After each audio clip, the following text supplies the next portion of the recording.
فرمایا وَإِذَا سَأَلَكَ عِبَادِي أَنِّي فَإِنِّي قَرِيب، محبوب جب میرے بندے آپ کی بارگاہ میں آ کے میرے بارے میں پوچھے نا تو ان سے کہہ دینا میں ان کے قریب ہی ہوں، قریب ہی ہوں۔ دلیل کیا ہے؟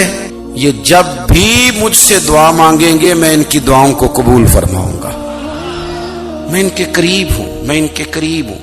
یہ جب بھی دعا مانگیں گے نا میں قبول کروں گا، میں ان کے قریب ہوں۔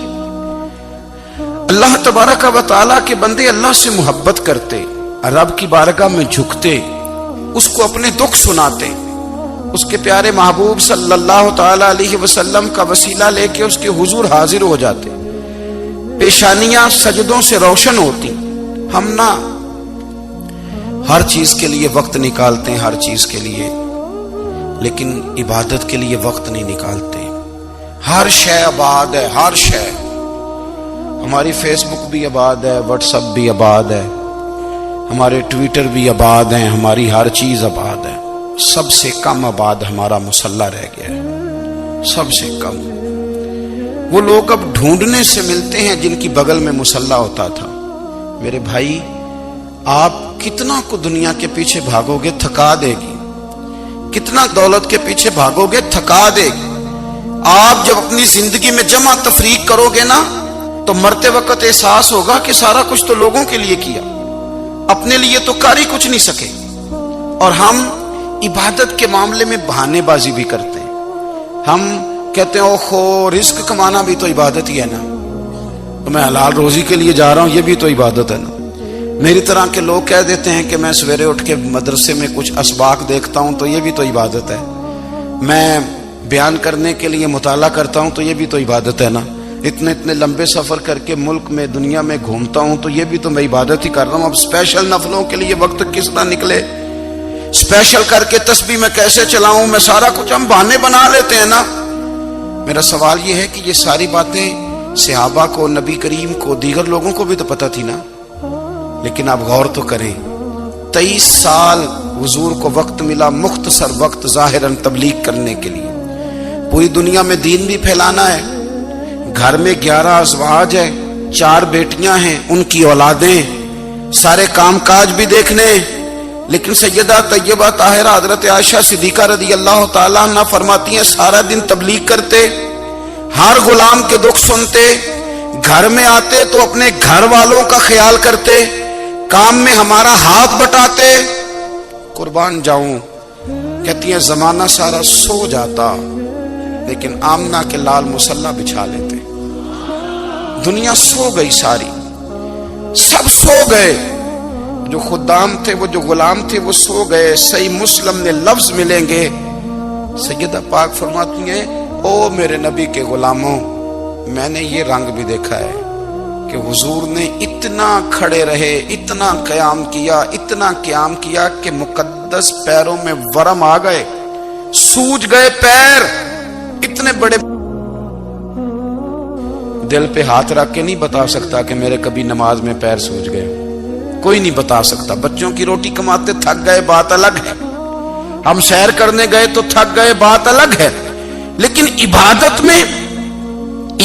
میں یہ بھی تو مسلم شریف ہے نا، یہ بھی تو دین ہے نا، یہ بھی تو حضور کی سنت ہے، یہ بھی تو وہ چیز ہے جو کریم کی آنکھوں کی ٹھنڈک ہے۔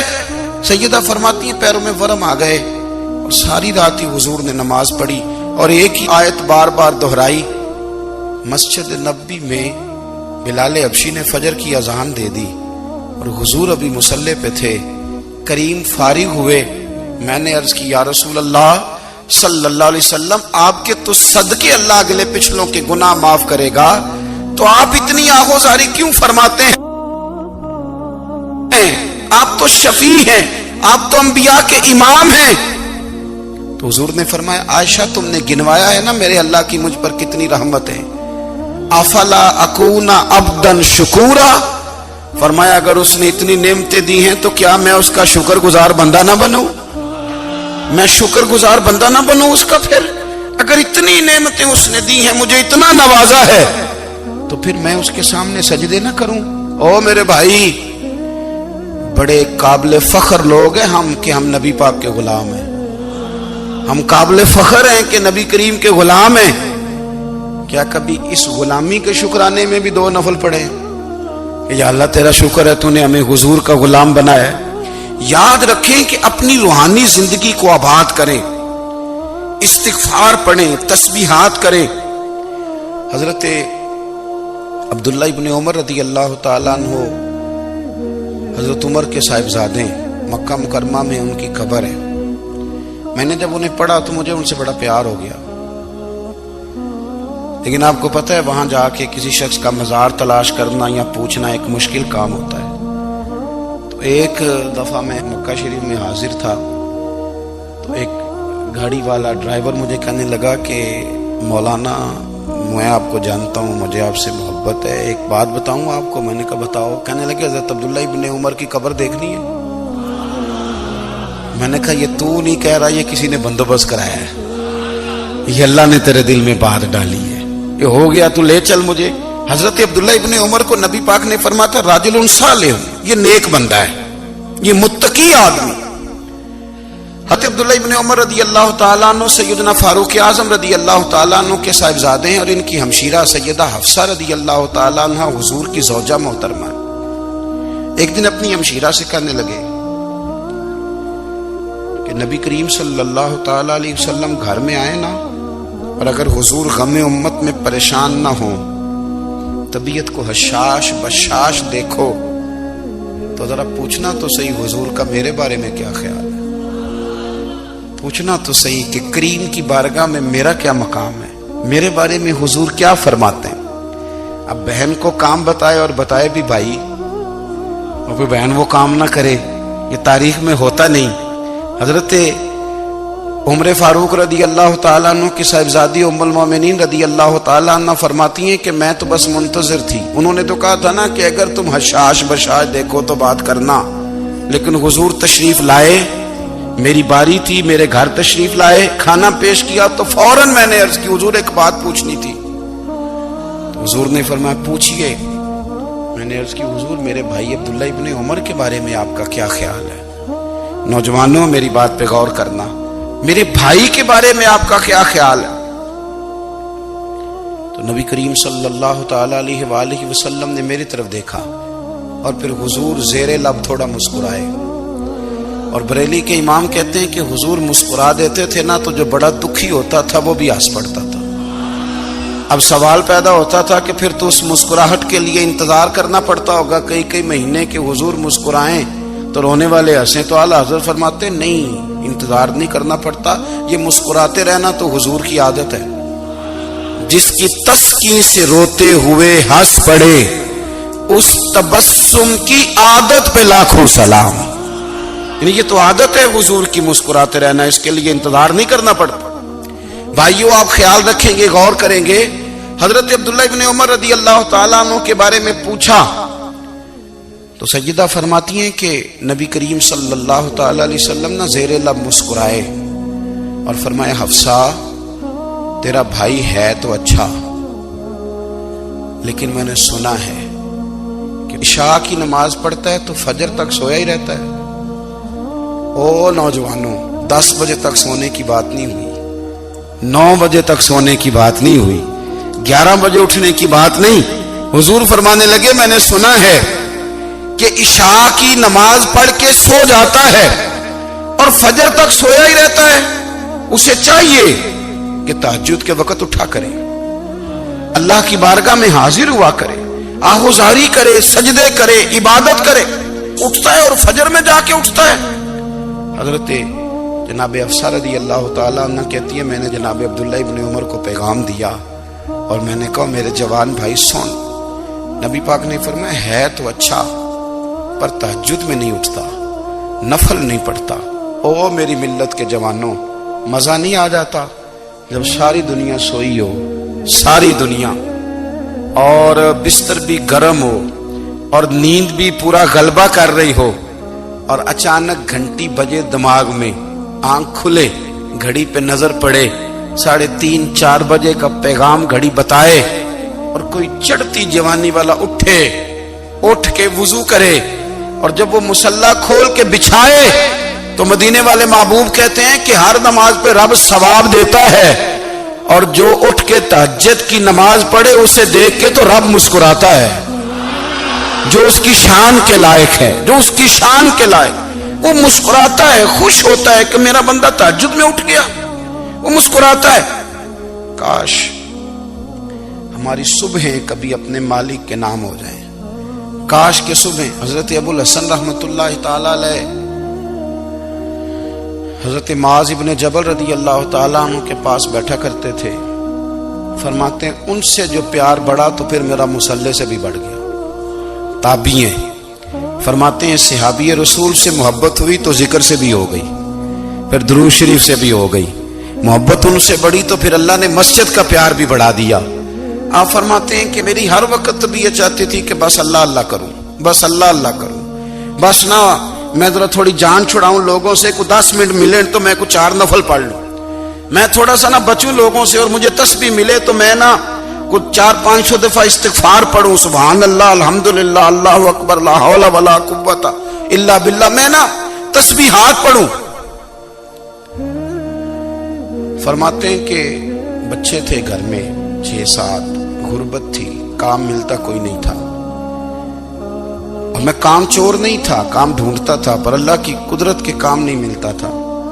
فرماتے ہیں کہ میں نے ایک دن اپنی اہلیہ سے کہا کہ آج میں پھر جاتا ہوں کام ڈھونڈنے، تو میری بیوی بڑی فرما بردار تھی، پر اس دن نہ غربت کے ہاتھوں تنگ آ کے کہنے لگی آج نانا کوئی تو چیز لے کے آیا، تو مجھ سے بچوں کی بھوک نہیں دیکھی جاتی، یہ سب روگاں دا روگ محمد جس دا نام غریبی، کنڈ بلا کے لنگ جاندے نہیں دوست یار قریبی، آج نہ کچھ لے کے آیا تو میں بچے لے کے میکے چلی جاؤں گی۔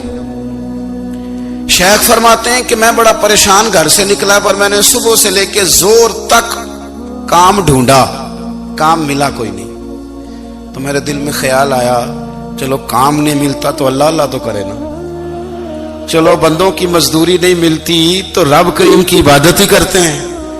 فرماتے ہیں کہ میں نے نا فرات کے پانی سے وضو کیا، نہر کے، شدید دھوپ تھی، ساتھ ریت تھی اور ریت تپ رہی تھی، میں نے اپنا رومال وہیں مصلی کے طور پر بچھا لیا، اور فرماتے ہیں کہ زور سے لے کر عصر تک نماز پڑھی، دھوپ بھی پورے زور پہ، پر میرے سجدے کا ذوق بھی پورے زور پہ۔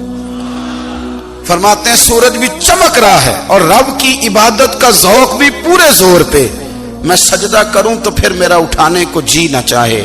میرے استاد لکھا کرتے تھے، یہ ان کا شعر ہے، وہ کہا کرتے تھے مجھے سوز دے، مجھے ساز دے، اور مجھے نیم شب کا نیاز دے، دم سجدہ خود کو میں توڑ دوں، مجھے ایسا ذوق نماز دے، اور میں تیری بہار کا پھول ہوں، میں کھلا بھی ہوں تو تیرے لیے، مجھے میری شاخ سے توڑ لے، مجھے اپنی زلف کا ناز دے۔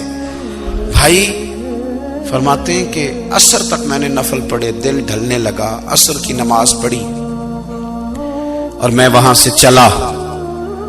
اب میں جب نکلنے لگا تو دل میں خیال آیا کہ چھوٹی چھوٹی دیواریں ہیں گھر کی، بغیر کچھ لیے جاؤں گا تو بیوی دور سے دیکھے گی تو شور کرے گی کہ پھر خالی ہاتھ آ گیا ہے۔ کہتے میں نے اپنے اسی رومال میں جس پہ میں نے نماز پڑھی تھی نا، رومال میں کی آخی دے پنجابی جو صافہ کہتے ہیں، اسی میں نا میں نے کچھ ریت بھر لی کہ وہ دور سے دیکھے گی تو سمجھے گی کچھ لے کے آیا ہے، چلو جا کے اسے بتا دوں گا کہ آج پھر مزدوری نہیں ملی۔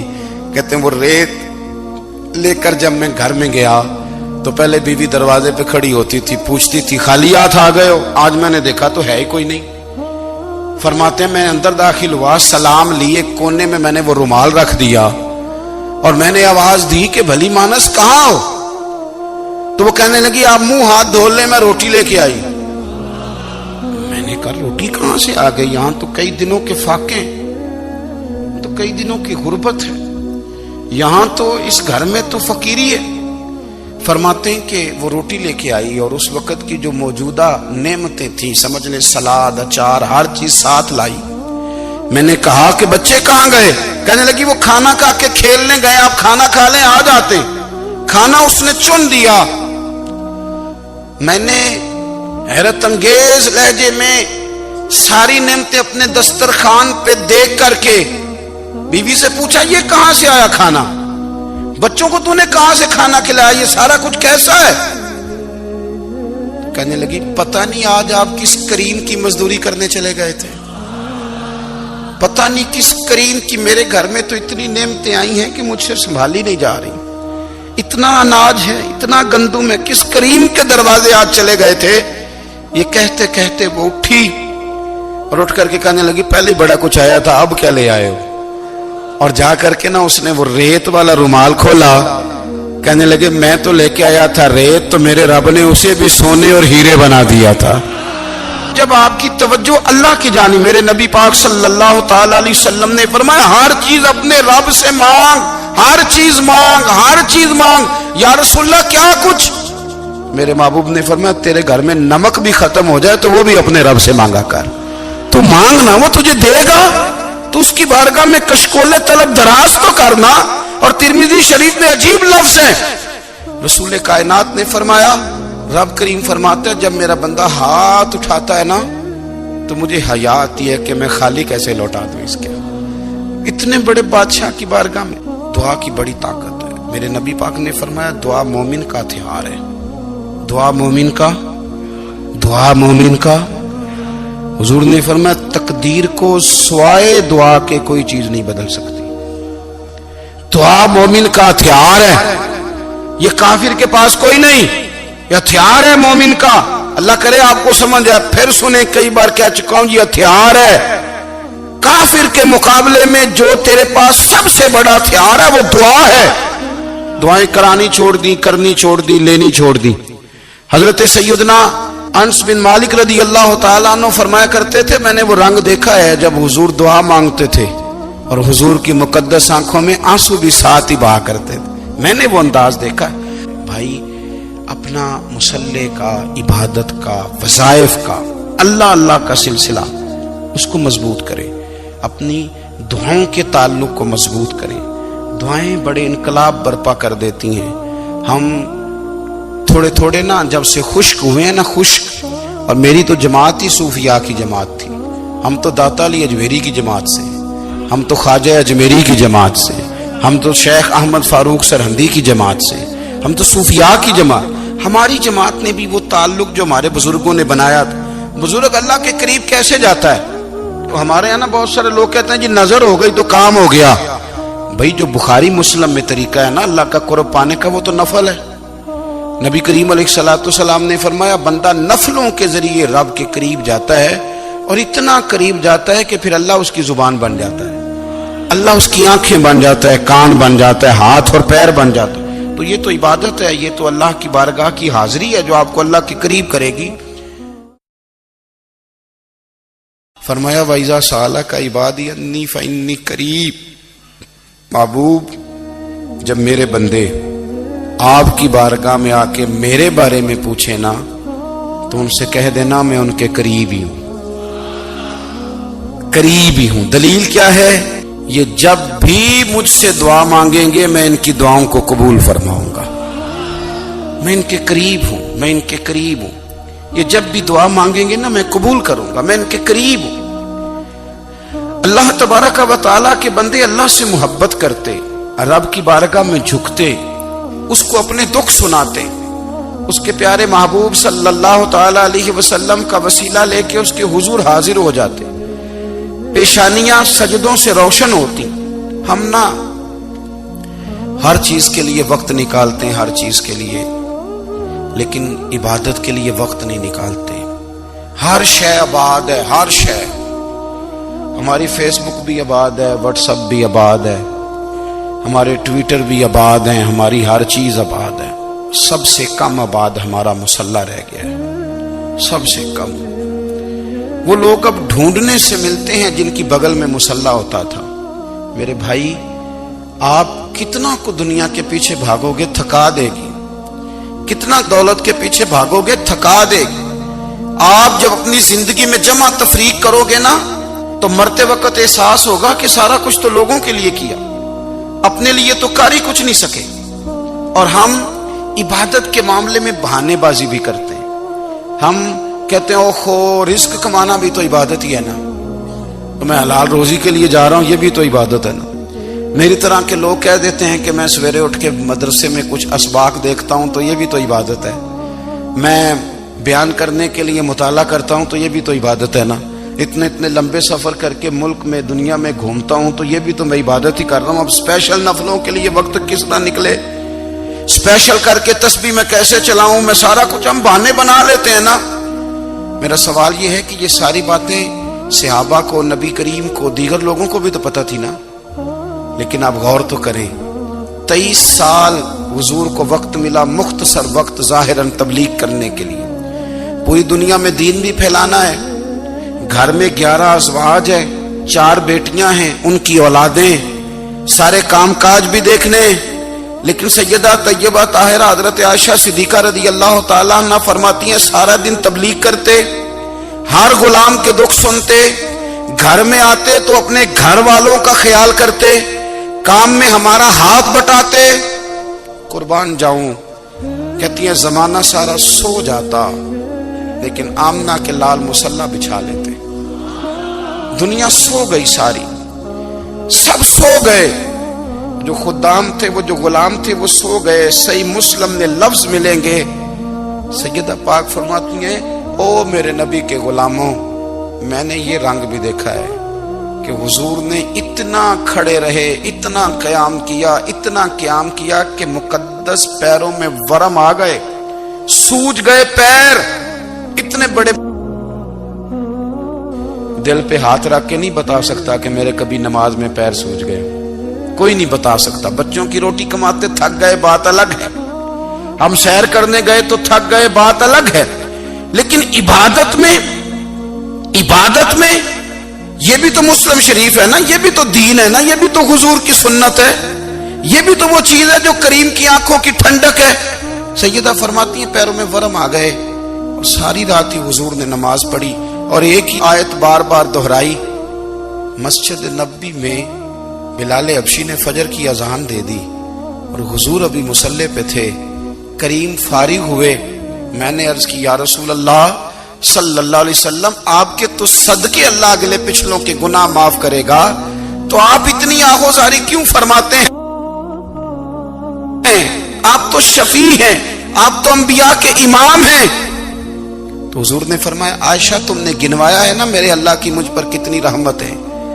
افلا اکون عبدا شکورا, فرمایا اگر اس نے اتنی نعمتیں دی ہیں تو کیا میں اس کا شکر گزار بندہ نہ بنوں, میں شکر گزار بندہ نہ بنوں اس کا؟ پھر اگر اتنی نعمتیں اس نے دی ہیں, مجھے اتنا نوازا ہے, تو پھر میں اس کے سامنے سجدے نہ کروں؟ او میرے بھائی, بڑے قابل فخر لوگ ہیں ہم کہ ہم نبی پاک کے غلام ہیں. ہم قابل فخر ہیں کہ نبی کریم کے غلام ہیں. کیا کبھی اس غلامی کے شکرانے میں بھی 2 نفل پڑھے کہ یا اللہ تیرا شکر ہے تو نے ہمیں حضور کا غلام بنایا ہے؟ یاد رکھیں کہ اپنی روحانی زندگی کو آباد کریں, استغفار پڑھیں, تسبیحات کریں. حضرت عبداللہ ابن عمر رضی اللہ تعالیٰ عنہ حضرت عمر کے صاحبزادے, مکہ مکرمہ میں ان کی قبر ہے. میں نے جب انہیں پڑھا تو مجھے ان سے بڑا پیار ہو گیا. لیکن آپ کو پتہ ہے وہاں جا کے کسی شخص کا مزار تلاش کرنا یا پوچھنا ایک مشکل کام ہوتا ہے. تو ایک دفعہ میں مکہ شریف میں حاضر تھا, تو ایک گاڑی والا ڈرائیور مجھے کہنے لگا کہ مولانا میں آپ کو جانتا ہوں, مجھے آپ سے محبت ہے, ایک بات بتاؤں آپ کو. میں نے کہا بتاؤ. کہنے لگے حضرت عبداللہ ابن عمر کی قبر دیکھنی ہے. میں نے کہا یہ تو نہیں کہہ رہا, یہ کسی نے بندوبست کرایا ہے, یہ اللہ نے تیرے دل میں بات ڈالی ہے, یہ ہو گیا تو لے چل مجھے. حضرت عبداللہ ابن عمر کو نبی پاک نے فرمایا تھا راجل صالح, یہ نیک بندہ ہے, یہ متقی آدمی.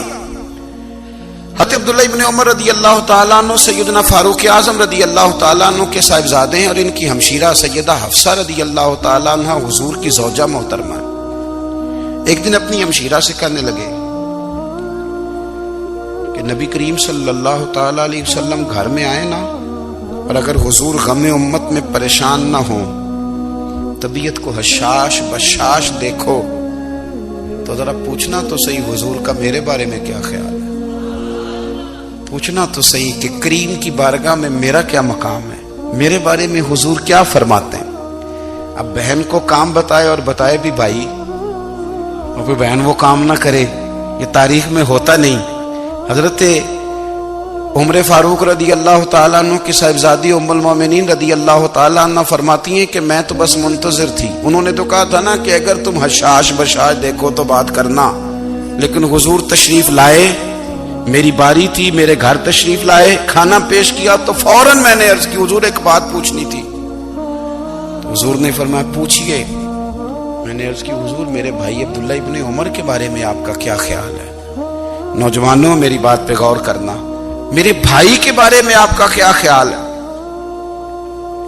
تو نبی کریم صلی اللہ تعالی علیہ وآلہ وسلم نے میری طرف دیکھا اور پھر حضور زیر لب تھوڑا مسکرائے.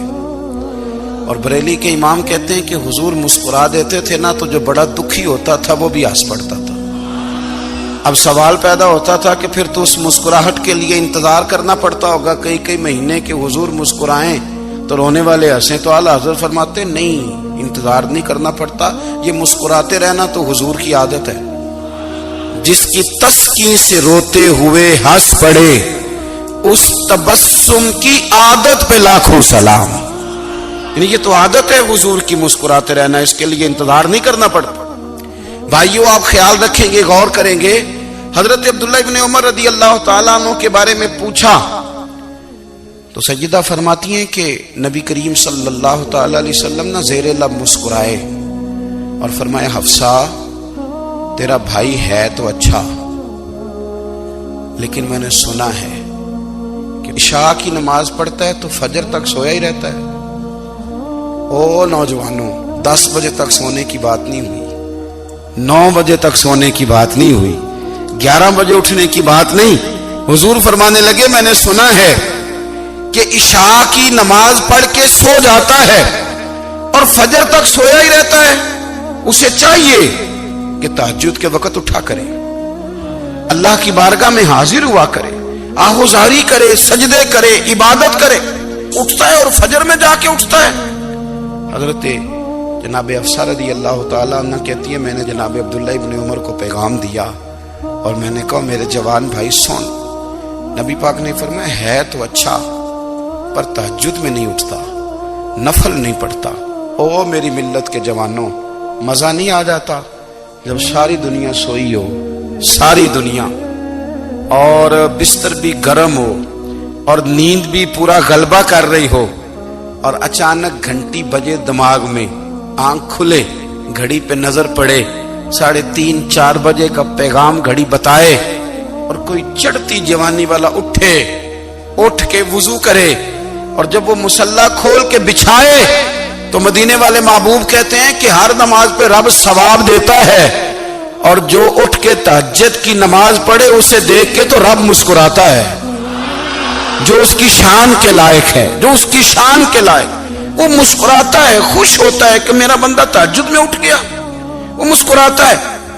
کاش ہماری صبحیں کبھی اپنے مالک کے نام ہو جائیں. کاش کے صبح حضرت ابو الحسن رحمت اللہ تعالی علیہ حضرت معاذ ابن جبل رضی اللہ تعالیٰ عنہ کے پاس بیٹھا کرتے تھے. فرماتے ہیں ان سے جو پیار بڑھا تو پھر میرا مصلی سے بھی بڑھ گیا. تابعی ہیں، فرماتے ہیں صحابی رسول سے محبت ہوئی تو ذکر سے بھی ہو گئی، پھر درود شریف سے بھی ہو گئی. محبت ان سے بڑھی تو پھر اللہ نے مسجد کا پیار بھی بڑھا دیا. آپ فرماتے ہیں کہ میری ہر وقت بھی یہ چاہتی تھی کہ بس اللہ اللہ کروں، بس اللہ اللہ کروں، بس نہ میں ذرا تھوڑی جان چھڑاؤں لوگوں سے، کو 10 منٹ ملے تو میں کچھ 4 نفل پڑھ لوں، میں تھوڑا سا نہ بچوں لوگوں سے، اور مجھے تسبیح ملے تو میں نہ کچھ 400-500 دفعہ استغفار پڑھوں، سبحان اللہ، الحمدللہ، اللہ اکبر، لا حول ولا قوت الا باللہ، میں نہ تسبیحات پڑھوں. فرماتے ہیں کہ بچے تھے گھر میں 6-7، غربت تھی، کام ملتا کوئی نہیں تھا،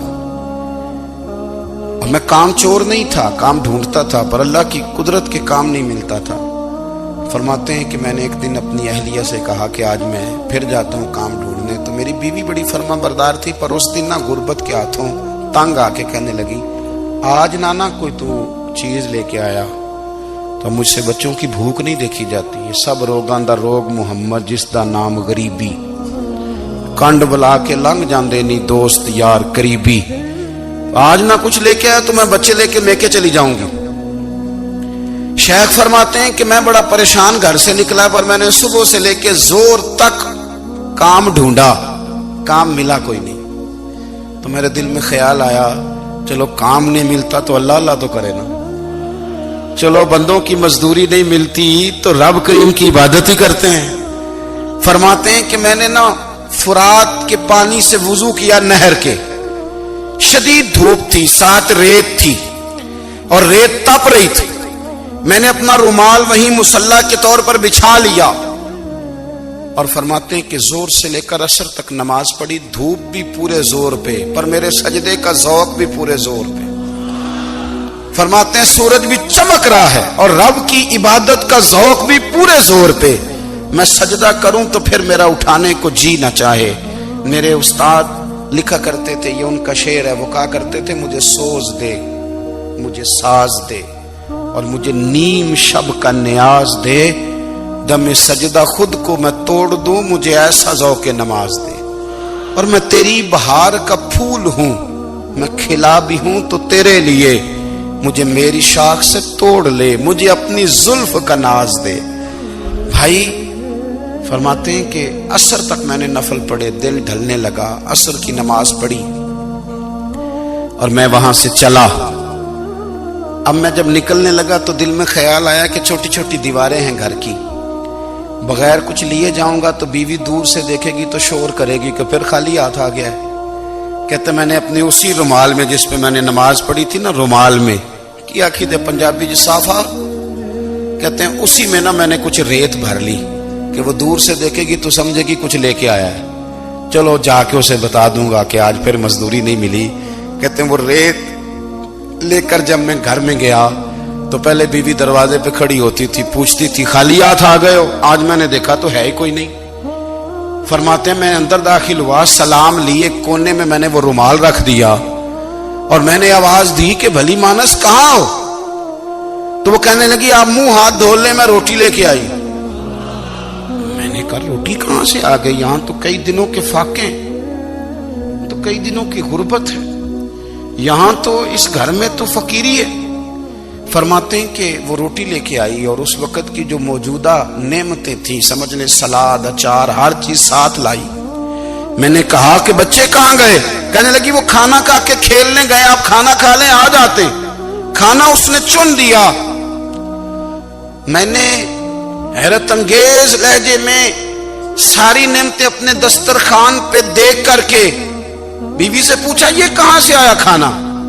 بچوں کو تو نے کہاں سے کھانا کھلایا؟ یہ سارا کچھ کیسا ہے؟ کہنے لگی پتہ نہیں آج آپ کس کریم کی مزدوری کرنے چلے گئے تھے، پتہ نہیں کس کریم کی، میرے گھر میں تو اتنی نعمتیں آئی ہیں کہ مجھ سے سنبھالی نہیں جا رہی، اتنا اناج ہے، اتنا گندم ہے، کس کریم کے دروازے آج چلے گئے تھے؟ یہ کہتے کہتے وہ اٹھی اور اٹھ کر کے کہنے لگی پہلے بڑا کچھ آیا تھا، اب کیا لے آئے ہو؟ اور جا کر کے نا اس نے وہ ریت والا رومال کھولا، کہنے لگے میں تو لے کے آیا تھا ریت، تو میرے رب نے اسے بھی سونے اور ہیرے بنا دیا تھا۔ جب آپ کی توجہ اللہ کی جانب، میرے نبی پاک صلی اللہ تعالی علیہ وسلم نے فرمایا ہر چیز اپنے رب سے مانگ، ہر چیز مانگ، ہر چیز مانگ۔ یا رسول اللہ کیا کچھ؟ میرے محبوب نے فرمایا تیرے گھر میں نمک بھی ختم ہو جائے تو وہ بھی اپنے رب سے مانگا کر، تو مانگنا وہ تجھے دے گا، تو اس کی بارگاہ میں کشکول طلب دراز تو کرنا۔ اور ترمذی شریف میں عجیب لفظ ہے، رسول کائنات نے فرمایا، رب کریم فرماتا ہے جب میرا بندہ ہاتھ اٹھاتا ہے نا تو مجھے حیا آتی ہے کہ میں خالی کیسے لوٹا دوں اس کے۔ اتنے بڑے بادشاہ کی بارگاہ میں دعا کی بڑی طاقت ہے۔ میرے نبی پاک نے فرمایا دعا مومن کا ہتھیار ہے، دعا مومن کا، دعا مومن کا۔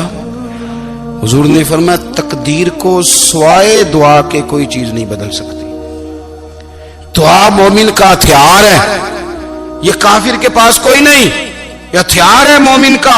اللہ کرے آپ کو سمجھ آئے، پھر سنیں، کئی بار کہہ چکا ہوں یہ ہتھیار ہے۔ کافر کے مقابلے میں جو تیرے پاس سب سے بڑا ہتھیار ہے وہ دعا ہے۔ دعائیں کرانی چھوڑ دی، کرنی چھوڑ دی، لینی چھوڑ دی۔ حضرت سیدنا انس بن مالک رضی اللہ تعالیٰ عنہ فرمایا کرتے تھے میں نے وہ رنگ دیکھا ہے جب حضور دعا مانگتے تھے اور حضور کی مقدس آنکھوں میں آنسو بھی ساتھ ہی بہا کرتے تھے، میں نے وہ انداز دیکھا ہے۔ بھائی اپنے اپنا مصلی کا، عبادت کا، وظائف کا، اللہ اللہ کا سلسلہ اس کو مضبوط کریں، اپنی دعاؤں کے تعلق کو مضبوط کریں۔ دعائیں بڑے انقلاب برپا کر دیتی ہیں۔ ہم تھوڑے تھوڑے نا جب سے خشک ہوئے ہیں نا، خشک، اور میری تو جماعت ہی صوفیاء کی جماعت تھی، ہم تو داتا علی اجمیری کی جماعت سے، ہم تو خواجہ اجمیری کی جماعت سے، ہم تو شیخ احمد فاروق سرہندی کی جماعت سے، ہم تو صوفیاء کی جماعت۔ ہماری جماعت نے بھی وہ تعلق جو ہمارے بزرگوں نے بنایا تھا۔ بزرگ اللہ کے قریب کیسے جاتا ہے؟ تو ہمارے یہاں نا بہت سارے لوگ کہتے ہیں جی نظر ہو گئی تو کام ہو گیا۔ بھائی جو بخاری مسلم میں طریقہ ہے نا اللہ کا قرب پانے کا، وہ تو نفل ہے۔ نبی کریم علیہ السلام نے فرمایا بندہ نفلوں کے ذریعے رب کے قریب جاتا ہے، اور اتنا قریب جاتا ہے کہ پھر اللہ اس کی زبان بن جاتا ہے، اللہ اس کی آنکھیں بن جاتا ہے، کان بن جاتا ہے، ہاتھ اور پیر بن جاتا ہے۔ تو یہ تو عبادت ہے، یہ تو اللہ کی بارگاہ کی حاضری ہے جو آپ کو اللہ کے قریب کرے گی۔ فرمایا وَإِذَا سَأَلَكَ عِبَادِي أَنِّي فَإِنِّي قَرِيب، محبوب جب میرے بندے آپ کی بارگاہ میں آ کے میرے بارے میں پوچھے نا تو ان سے کہہ دینا میں ان کے قریب ہی ہوں، قریب ہی ہوں۔ دلیل کیا ہے؟ یہ جب بھی مجھ سے دعا مانگیں گے میں ان کی دعاؤں کو قبول فرماؤں گا، میں ان کے قریب ہوں، میں ان کے قریب ہوں۔ یہ جب بھی دعا مانگیں گے نا میں قبول کروں گا، میں ان کے قریب ہوں۔ اللہ تبارک و تعالیٰ کے بندے اللہ سے محبت کرتے، رب کی بارگاہ میں جھکتے، اس کو اپنے دکھ سناتے، اس کے پیارے محبوب صلی اللہ تعالی علیہ وسلم کا وسیلہ لے کے اس کے حضور حاضر ہو جاتے، پیشانیاں سجدوں سے روشن ہوتی۔ ہم نا ہر چیز کے لیے وقت نکالتے ہیں، ہر چیز کے لیے، لیکن عبادت کے لیے وقت نہیں نکالتے۔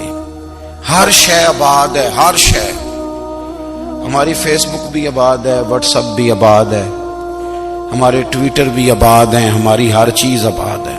سب سے کم آباد ہمارا مصلی رہ گیا ہے، سب سے کم۔ وہ لوگ اب ڈھونڈنے سے ملتے ہیں جن کی بغل میں مصلی ہوتا تھا۔ میرے بھائی آپ کتنا کو دنیا کے پیچھے بھاگو گے تھکا دے گی، کتنا دولت کے پیچھے بھاگو گے تھکا دے گی۔ آپ جب اپنی زندگی میں جمع تفریق کرو گے نا تو مرتے وقت احساس ہوگا کہ سارا کچھ تو لوگوں کے لیے کیا، اپنے لیے تو کر ہی کچھ نہیں سکے۔ اور ہم عبادت کے معاملے میں بہانے بازی بھی کرتے ہیں۔ ہم کہتے ہیں اوہو رزق کمانا بھی تو عبادت ہی ہے نا، تو میں حلال روزی کے لیے جا رہا ہوں، یہ بھی تو عبادت ہے نا۔ میری طرح کے لوگ کہہ دیتے ہیں کہ میں سویرے اٹھ کے مدرسے میں کچھ اسباق دیکھتا ہوں تو یہ بھی تو عبادت ہے، میں بیان کرنے کے لیے مطالعہ کرتا ہوں تو یہ بھی تو عبادت ہے نا، اتنے لمبے سفر کر کے ملک میں دنیا میں گھومتا ہوں تو یہ بھی تو میں عبادت ہی کر رہا ہوں۔ اب اسپیشل نفلوں کے لیے وقت کس طرح نکلے، اسپیشل کر کے تسبیح میں کیسے چلاؤں، میں سارا کچھ ہم بہانے بنا لیتے ہیں نا۔ میرا سوال یہ ہے کہ یہ ساری باتیں صحابہ کو، نبی کریم کو، دیگر لوگوں کو بھی تو پتہ تھی نا، لیکن آپ غور تو کریں 23 سال حضور کو وقت ملا، مختصر وقت ظاہراً تبلیغ کرنے کے لیے، پوری دنیا میں دین بھی پھیلانا ہے۔ گھر میں 11 ازواج ہے، 4 بیٹیاں ہیں، ان کی اولادیں، سارے کام کاج بھی دیکھنے، لیکن سیدہ طیبہ طاہرہ حضرت عائشہ صدیقہ رضی اللہ تعالیٰ عنہ فرماتی ہیں سارا دن تبلیغ کرتے، ہر غلام کے دکھ سنتے، گھر میں آتے تو اپنے گھر والوں کا خیال کرتے، کام میں ہمارا ہاتھ بٹاتے۔ قربان جاؤں، کہتی ہیں زمانہ سارا سو جاتا لیکن آمنہ کے لال مصلی بچھا لیتے۔ دنیا سو گئی، ساری سب سو گئے، جو خدام تھے، وہ جو غلام تھے وہ سو گئے۔ صحیح مسلم میں لفظ ملیں گے، سیدہ پاک فرماتی ہیں او میرے نبی کے غلاموں، میں نے یہ رنگ بھی دیکھا ہے کہ حضور نے اتنا کھڑے رہے، اتنا قیام کیا، اتنا قیام کیا کہ مقدس پیروں میں ورم آ گئے، سوج گئے پیر، اتنے بڑے۔ دل پہ ہاتھ رکھ کے نہیں بتا سکتا کہ میرے کبھی نماز میں پیر سوج گئے، کوئی نہیں بتا سکتا۔ بچوں کی روٹی کماتے تھک گئے بات الگ ہے، ہم سیر کرنے گئے تو تھک گئے بات الگ ہے، لیکن عبادت میں یہ بھی تو مسلم شریف ہے نا، یہ بھی تو دین ہے نا، یہ بھی تو حضور کی سنت ہے، یہ بھی تو وہ چیز ہے جو کریم کی آنکھوں کی ٹھنڈک ہے۔ سیدہ فرماتی ہیں پیروں میں ورم آ گئے اور ساری رات ہی حضور نے نماز پڑھی اور ایک ہی آیت بار بار دہرائی. مسجد نبوی میں بلال حبشی نے فجر کی اذان دے دی اور حضور ابھی مصلی پہ تھے. کریم فارغ ہوئے. میں نے عرض کی یا رسول اللہ صلی اللہ علیہ وسلم آپ کے تو صدقے اللہ اگلے پچھلوں کے گناہ معاف کرے گا، تو آپ اتنی آہوزاری کیوں فرماتے ہیں؟ آپ تو شفیع ہیں، آپ تو انبیاء کے امام ہیں. تو حضور نے فرمایا عائشہ تم نے گنوایا ہے نا میرے اللہ کی مجھ پر کتنی رحمت ہے. افلا اکون عبدا شکورا، فرمایا اگر اس نے اتنی نعمتیں دی ہیں تو کیا میں اس کا شکر گزار بندہ نہ بنوں؟ میں شکر گزار بندہ نہ بنوں اس کا؟ پھر اگر اتنی نعمتیں اس نے دی ہیں، مجھے اتنا نوازا ہے، تو پھر میں اس کے سامنے سجدے نہ کروں؟ او میرے بھائی، بڑے قابل فخر لوگ ہیں ہم کہ ہم نبی پاک کے غلام ہیں. ہم قابل فخر ہیں کہ نبی کریم کے غلام ہیں. کیا کبھی اس غلامی کے شکرانے میں بھی 2 نفل پڑھے کہ یا اللہ تیرا شکر ہے تو نے ہمیں حضور کا غلام بنایا ہے؟ یاد رکھیں کہ اپنی روحانی زندگی کو آباد کریں، استغفار پڑھیں، تسبیحات کریں. حضرت عبداللہ ابن عمر رضی اللہ تعالیٰ عنہ حضرت عمر کے صاحبزادے، مکہ مکرمہ میں ان کی قبر ہے. میں نے جب انہیں پڑھا تو مجھے ان سے بڑا پیار ہو گیا. لیکن آپ کو پتہ ہے وہاں جا کے کسی شخص کا مزار تلاش کرنا یا پوچھنا ایک مشکل کام ہوتا ہے. تو ایک دفعہ میں مکہ شریف میں حاضر تھا تو ایک گاڑی والا ڈرائیور مجھے کہنے لگا کہ مولانا میں آپ کو جانتا ہوں، مجھے آپ سے محبت ہے، ایک بات بتاؤں آپ کو؟ میں نے کہا بتاؤ. کہنے لگے حضرت عبداللہ ابن عمر کی قبر دیکھنی ہے. میں نے کہا یہ تو نہیں کہہ رہا، یہ کسی نے بندوبست کرایا ہے، یہ اللہ نے تیرے دل میں بات ڈالی ہے، یہ ہو گیا تو لے چل مجھے. حضرت عبداللہ ابن عمر کو نبی پاک نے فرمایا تھا راجل صالح، یہ نیک بندہ ہے، یہ متقی آدمی. حضرت عبداللہ ابن عمر رضی اللہ تعالیٰ عنہ سیدنا فاروق اعظم رضی اللہ تعالیٰ عنہ کے صاحبزادے ہیں اور ان کی ہمشیرہ سیدہ حفصہ رضی اللہ تعالیٰ عنہ حضور کی زوجہ محترمہ. ایک دن اپنی ہمشیرہ سے کہنے لگے کہ نبی کریم صلی اللہ تعالیٰ علیہ وسلم گھر میں آئے نا، اور اگر حضور غم امت میں پریشان نہ ہوں، طبیعت کو حشاش بشاش دیکھو، تو ذرا پوچھنا تو صحیح حضور کا میرے بارے میں کیا خیال ہے، پوچھنا تو صحیح کہ کریم کی بارگاہ میں میرا کیا مقام ہے، میرے بارے میں حضور کیا فرماتے ہیں. اب بہن کو کام بتائے اور بتائے بھی بھائی، اور کوئی بہن وہ کام نہ کرے، یہ تاریخ میں ہوتا نہیں.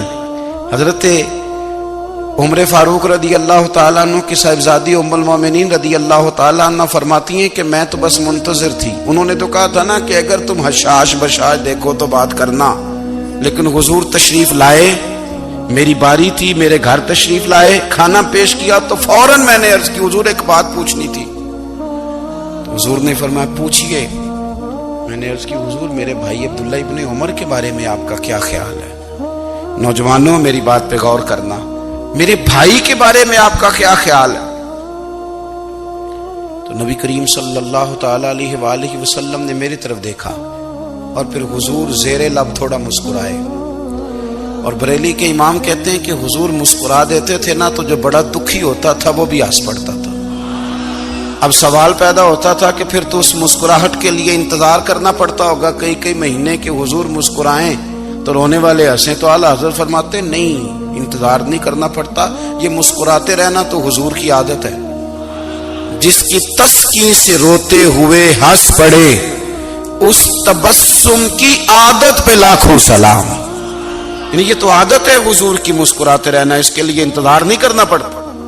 بھائیو آپ خیال رکھیں گے، غور کریں گے. حضرت عبداللہ ابن عمر رضی اللہ تعالیٰ عنہ کے بارے میں پوچھا تو سیدہ فرماتی ہیں کہ نبی کریم صلی اللہ تعالیٰ علیہ وسلم نہ زیر لب مسکرائے اور فرمایا حفصہ تیرا بھائی ہے تو اچھا، لیکن میں نے سنا ہے کہ عشاء کی نماز پڑھتا ہے تو فجر تک سویا ہی رہتا ہے. او نوجوانوں، 10 بجے تک سونے کی بات نہیں ہوئی، 9 بجے تک سونے کی بات نہیں ہوئی، 11 بجے اٹھنے کی بات نہیں. حضور فرمانے لگے میں نے سنا ہے کہ عشاء کی نماز پڑھ کے سو جاتا ہے اور فجر تک سویا ہی رہتا ہے، اسے چاہیے کہ تہجد کے وقت اٹھا کرے، اللہ کی بارگاہ میں حاضر ہوا کرے، آہوزاری کرے، سجدے کرے، عبادت کرے، اٹھتا ہے اور فجر میں جا کے اٹھتا ہے۔ حضرت جناب حفصہ رضی اللہ تعالیٰ عنہ کہتی ہے میں نے جناب عبداللہ ابن عمر کو پیغام دیا اور میں نے کہا میرے جوان بھائی سن، نبی پاک نے فرمایا ہے تو اچھا پر تہجد میں نہیں اٹھتا، نفل نہیں پڑھتا۔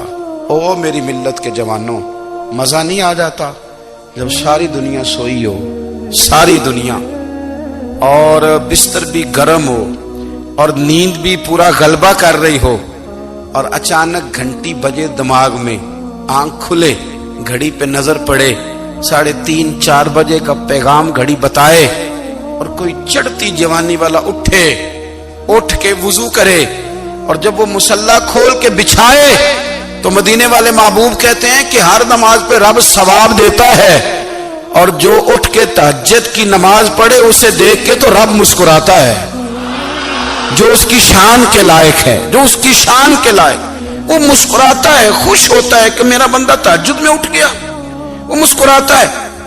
کاش ہماری صبحیں کبھی اپنے مالک کے نام ہو جائیں، کاش کے صبح۔ حضرت ابو الحسن رحمت اللہ تعالی علیہ حضرت معاذ ابن جبل رضی اللہ تعالیٰ عنہ کے پاس بیٹھا کرتے تھے، فرماتے ہیں ان سے جو پیار بڑھا تو پھر میرا مصلی سے بھی بڑھ گیا۔ تابعی ہیں، فرماتے ہیں صحابی رسول سے محبت ہوئی تو ذکر سے بھی ہو گئی، پھر درود شریف سے بھی ہو گئی، محبت ان سے بڑھی تو پھر اللہ نے مسجد کا پیار بھی بڑھا دیا۔ آپ فرماتے ہیں کہ میری ہر وقت طبیعت چاہتی تھی کہ بس اللہ اللہ کروں، بس اللہ اللہ کروں، بس نہ میں ذرا تھوڑی جان چھڑاؤں لوگوں سے، کوئی 10 منٹ ملے تو میں کچھ 4 نفل پڑھ لوں، میں تھوڑا سا نہ بچوں لوگوں سے، اور مجھے تسبیح ملے تو میں نہ کچھ 400-500 دفعہ استغفار پڑھوں، سبحان اللہ، الحمدللہ، اللہ اکبر، لا حول ولا قوت الا باللہ، میں نہ تسبیحات پڑھوں۔ فرماتے ہیں کہ بچے تھے گھر میں 6-7، غربت تھی، کام ملتا کوئی نہیں تھا، اور میں کام چور نہیں تھا، کام ڈھونڈتا تھا، پر اللہ کی قدرت کے کام نہیں ملتا تھا۔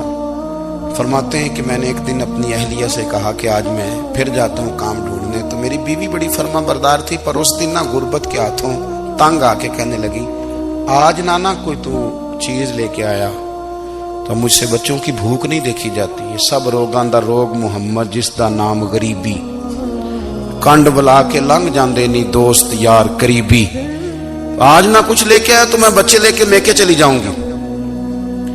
شیخ فرماتے ہیں کہ میں بڑا پریشان گھر سے نکلا، پر میں نے صبح سے لے کے زور تک کام ڈھونڈا، کام ملا کوئی نہیں، تو میرے دل میں خیال آیا چلو کام نہیں ملتا تو اللہ اللہ تو کرے نا، چلو بندوں کی مزدوری نہیں ملتی تو رب